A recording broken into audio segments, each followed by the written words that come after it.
Oui, on va dire que c'était un titre plutôt accrocheur, de dire qu'elle allait me produire dans une comédie musicale.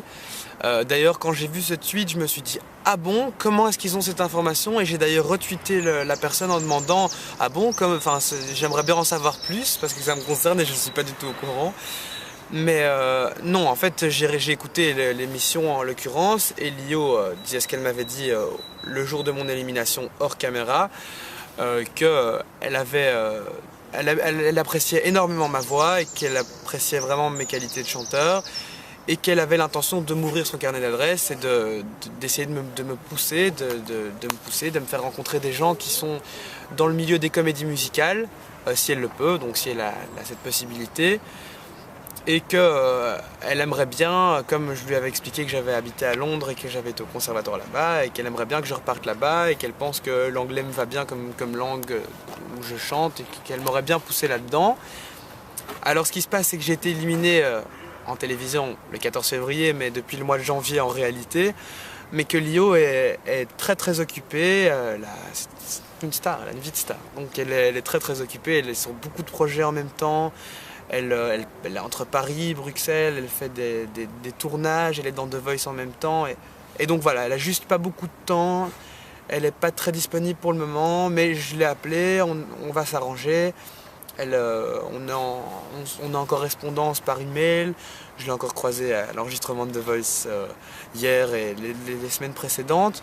Mais j'ai vraiment confiance en elle parce que je crois en sa sincérité. Et en son envie de m'aider, vraiment. J'y crois et j'espère que ça s'avérera juste. En parlant de futur, c'est quoi cette histoire de fameuse série américaine qui t'aurait repéré pour un rôle ou Alors cette série, donc on m'a contacté par Facebook, pardon. Au début, j'y croyais pas du tout. On m'a envoyé un email en disant qu'on avait vu mes vidéos de The Voice. Que c'était drôle, mais c'était en anglais. Je me disais mais enfin c'est bizarre, en plus le profil de la personne qui m'a envoyé ça venait d'un chef d'un chef de ABC, l'émission américaine, et enfin c'est bizarre. Et puis au final il s'est avéré, bon je m'arrête tout de suite, j'avoue c'était un poisson d'avril, il n'y a pas de série américaine, je n'ai pas été repéré dans The Voice Belgique, c'est pas assez regardé, et puis j'ai pas été probablement assez loin dans l'émission, mais qui sait, peut-être que ça viendra à un moment ou un autre. Ouais, pas encore. Mais c'était un poisson d'avril. Oui, j'aime beaucoup les séries. Bon, j'ai juste pas beaucoup de temps pour regarder, mais j'ai quasiment regardé toute la série des Prison Break, Desperate Housewives, Glee. J'adore Glee, j'adore. Je crois que c'est ma série préférée parce que c'est celle de laquelle je me rapproche quand même le plus au niveau musical. Tout ça, ce rêve d'enfant, je me replonge un peu il y a 2-3 ans quand j'étais encore à l'école. Je me dis, ah, ça aurait été chouette qu'il y ait une chorale dans mon école. Et une équipe de Pom-Pom Girls aussi. Cheers. Non, et puis non, j'aime vraiment beaucoup les personnages, j'aime vraiment beaucoup la façon dont ça se passe. J'aime bien Glee. D'accord, tu en as fait une parodie d'ailleurs. Oui. En vidéo. J'étais un peu gêné parce que après coup j'ai re-regardé cette vidéo, je me suis dit j'aurais peut-être pas dû la mettre en ligne, mais en même temps voilà, c'était sur le coup de l'autodérision parce que j'ai eu beaucoup de commentaires en me disant que j'étais un peu, je cite, coincé du cul, ou alors avec un balai dans le cul, comme on me l'a dit, donc j'avais envie de montrer que je pouvais aussi me prendre pas au sérieux. Une belle démonstration quand même. Voilà.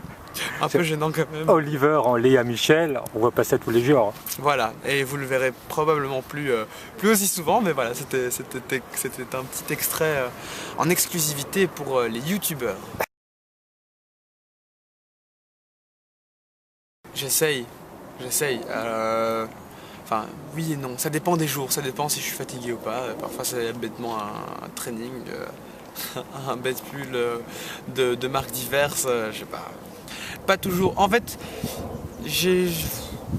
bon, c'est difficile comme question ça. Oui, je fais attention et en même temps je fais pas attention. Je fais attention sans montrer que je fais attention. Je sais pas si tu vois si on voit ce que je veux dire. Donc en même temps, ça... j'essaye de faire gaffe, donc de ne pas mettre trop n'importe quoi, surtout quand il s'agit de musique, de monter sur scène et tout ça. Mais j'ai pas envie de faire un look trop recherché non plus, qu'on se dit ah le gars il s'est cassé la tête pendant 18 ans à se créer son look pour la scène. Donc ta chemise à carreaux de Coldplay, c'était une recherche. Ça ne reste qu'une chemise. J'avais cette chemise, ça fait 2-3 ans que je l'ai. Et je me suis dit, tiens, j'avais envie de mettre... comme je trouve cette musique très colorée et que j'aime beaucoup, j'avais envie de rayonner dessus, aux deux sens du terme, et au niveau musical. Bon, ça, c'est avec le stress, c'est toujours un peu plus difficile de savoir si ça allait aller ou pas. Et au niveau de ma chemise, je me suis dit, tiens, pour le flash, même au niveau du visuel, ça pourrait donner bien quelque chose d'assez flashy. Et puis, je me suis dit, j'ai aussi envie de ne pas mettre un bête t-shirt blanc ou une chemise noire ou un truc. J'avais envie qu'on me retienne et apparemment ça a très bien marché vu que j'ai eu plein de tweets hâte la chemise d'Oliver ou hâte j'ai eu beaucoup de critiques aussi par rapport à cette chemise, mais j'ai trouvé ça intéressant de mettre un truc coloré, j'ai bien aimé, voilà. Aujourd'hui tu es plutôt look premier de la classe, non? J'ai pas les lunettes. Ah, tu n'as pas les lunettes. Premier de la classe, oui, je me suis dit que j'allais être en interview avec Franck Dessery, donc j'étais emballé, oui voilà, je me suis dit autant faire un petit changement de look et voilà. Bon Oliver, si les gens veulent te voir, comment doivent-ils faire?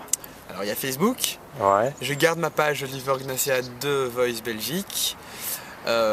Sinon si vous avez éventuellement envie de devenir mes amis sur Facebook, c'est toujours le même nom, Oliver Gnacia, mais sans le The Voice Belgique, vu que je ne suis pas The Voice Belgique. Tu acceptes tout le monde? J'accepte presque tout le monde, les méchants je les accepte pas, j'accepte que les gens gentils.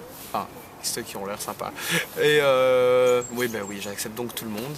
La vie est belle. Oui, ou bien j'ai un site internet qui n'est pas encore tout à fait fini, que j'ai fait moi-même, donc vous ne m'en voudrez pas s'il y a quelques bugs dessus. C'est www.olivergnacia.com. On trouve sur le site les dates de tes prochaines performances. Quand il y en aura, ça sera sur le site à mon avis. Et sur Facebook. D'accord, merci Oliver. Merci beaucoup, à bientôt.